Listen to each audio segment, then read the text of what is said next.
Soccerheads New England. This is Dave Rattigan alongside Paul Nardizzi and Jim Ruberti, and we've got a great guest today. Brian Bilello, president of the New England Revolution, is going to be joining us by phone in just a second. We're Soccerheads New England. You can check us out at soccerheadsnewengland.com, our Facebook page, or email soccerheadsnewengland@gmail.com, and share it because we're trying to build our audience. Before we get Brian on the phone, plugs. Soccerheads New England is sponsored by financial advisor Rick Spencer, 978-857-7573. Rick speaks at free seminars for soccer clubs, youth leagues, and the public. He'll help get your child into college, whether he, she, they are an athlete or not. Rick is also my financial advisor, and with his guidance, I've worked myself up from nothing to a state of extreme poverty. To have Rick Spencer come speak to your club, team, league, or group, or to check out one of his free seminars in your area, call him at 978-857-7573. Financial advisor Rick Spencer, our sponsor. Also, if your organization needs to raise money,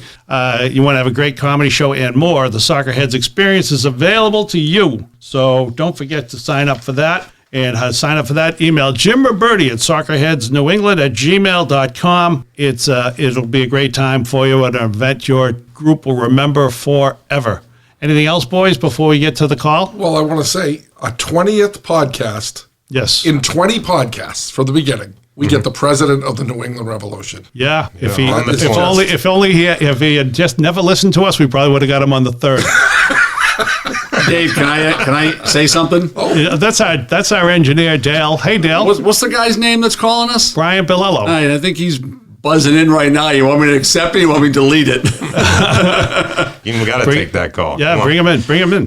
We've got Brian Bilello on the phone, president of the New England Revolution. And Brian, thanks for joining us. I'm happy to be here, guys. Thanks for having me. We'll start right with the tough questions. You went to, I know this goes way back, you went to MIT here in the Cambridge area. I assume that's because you didn't get into Emerson? Let's just say I was a lot better at math than I was at soccer. How about that? I had a buddy who went there, and he said that everybody that he knew who went to MIT always had two things that they were great at. They were always great in their academic subject, and then there was always something else that was like a passion to them or something that they were excellent at. Musicians, as an example, his roommate was a Gold Glove boxer. He was a lacrosse player. Does that fit you as well? Not sure. I mean, obviously, I was good at some of the math and sciences. Love that stuff. I guess I always just tried to do a lot of different things. So whether it was obviously sports with soccer, I played a little lacrosse as well. You know, I really like cooking.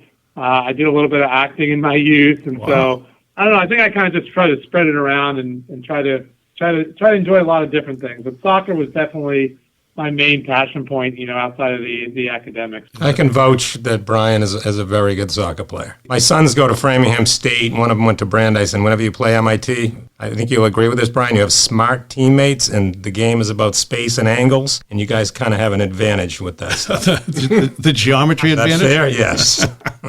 I always like to joke in my building with the people I work with and say, look, the thing about MIT soccer players is every single one of us knows exactly what we need to do at any moment on the field. Mm-hmm.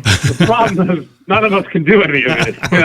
That's the issue. See, Brian, the difference between MIT and I played for UMass Boston, captain goalie. Difference between us was you guys led the Little East in grade point average, and we led the Little East in felonies. That was the difference between our two organizations. Yeah, we certainly, you know what? We've had actually some decent teams over the years, and we're never.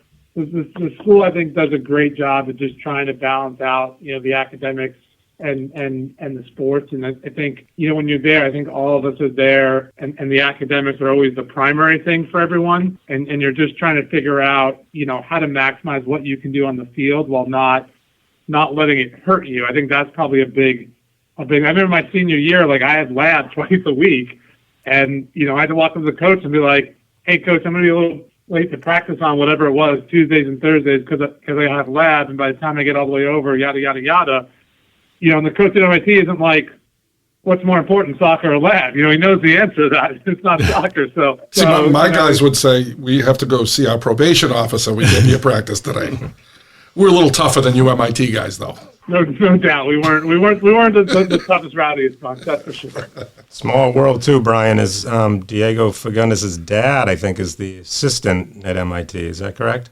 Yeah, I don't know if he is I don't know what he has been for a few seasons now. Yeah. So I don't know going to the next season if he is or is not. But yeah, Washington Fagundes was one of the assistants over there. Yeah, it's cool. So one thing that we did, and I do this for every show, Brian, is I do about 10 minutes of research.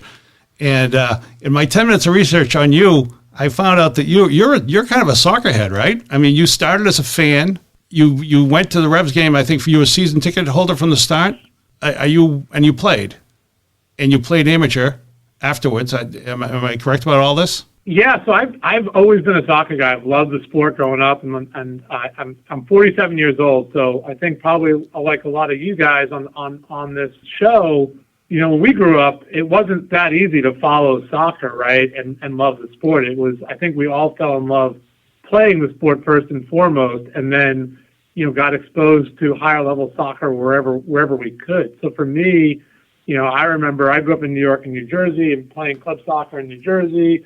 I remember going to like indoor games at Madison Square Garden a couple of times with my dad. But by the time I came up to college, so I graduated in 1997.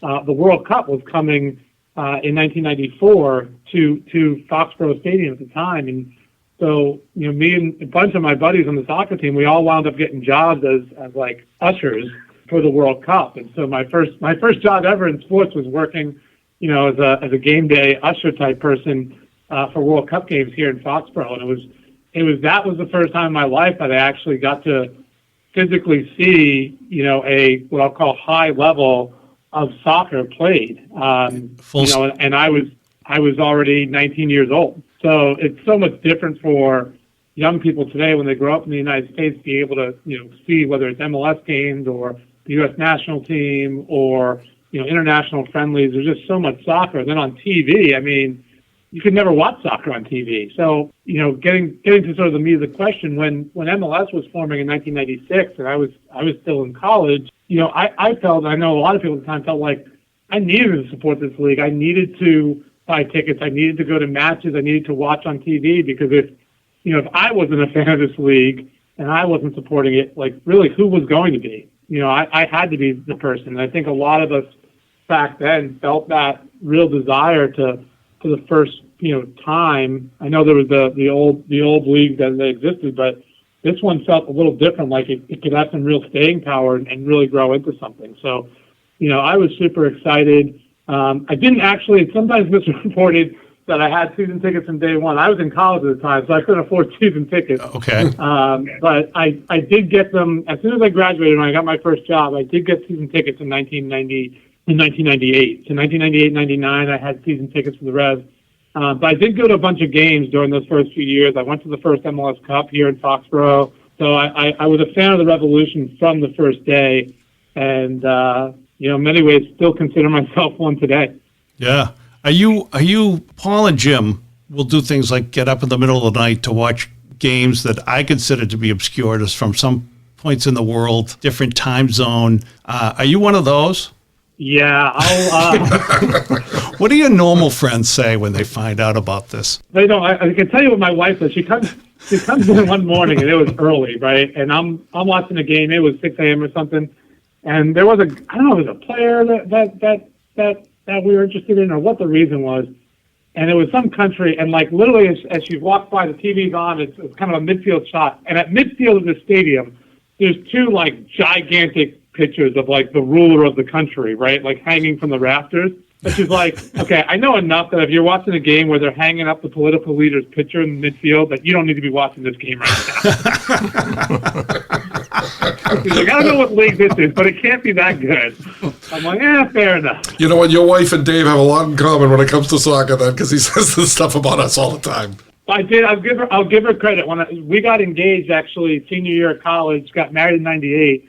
So she had season tickets with me. We were in the fort. We were in the supporters section, old section 2 at Foxborough. So my wife and I had season tickets in the fort for a couple of seasons. I moved out to California for work, so I had to give them up.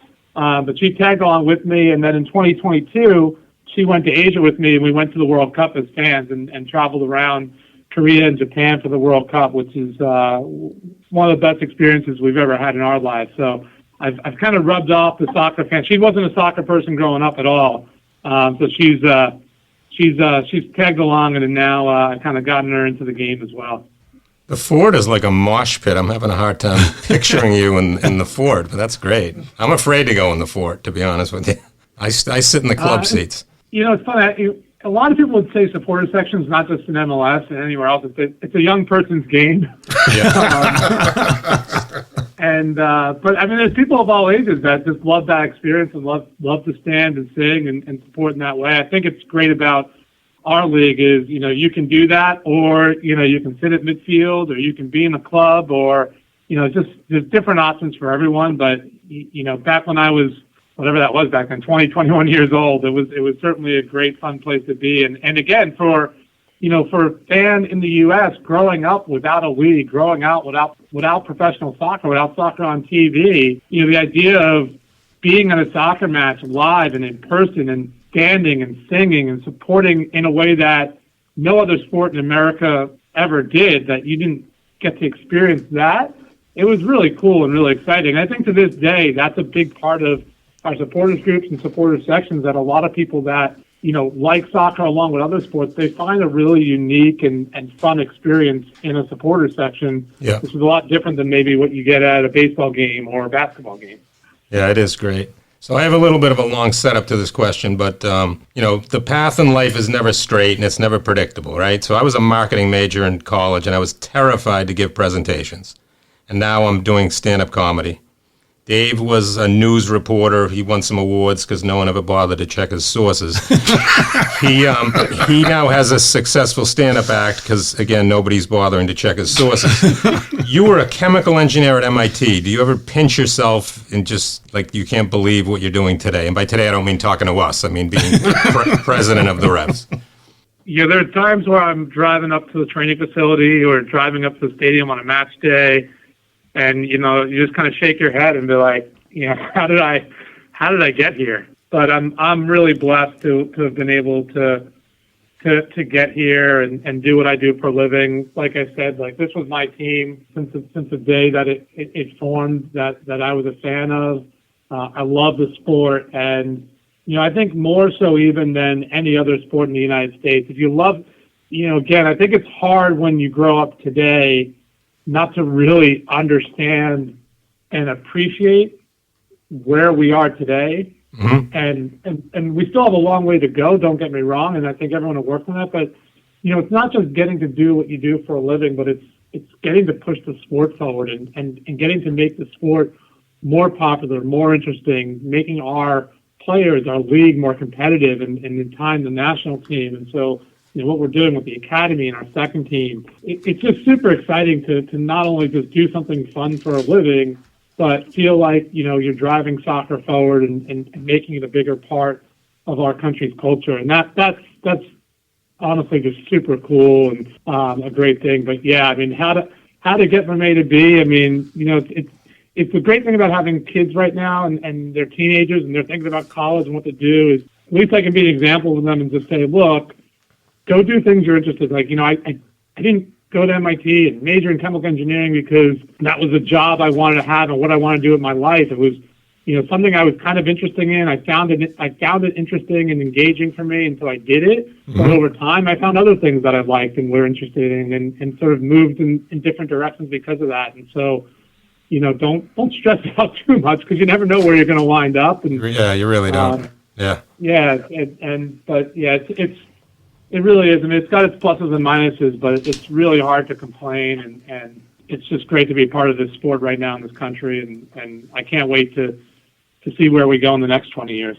You know, one of the things that you said in one of the stories that I read about you was, I'm quoting, it's to be a good strategist, forget about yourself.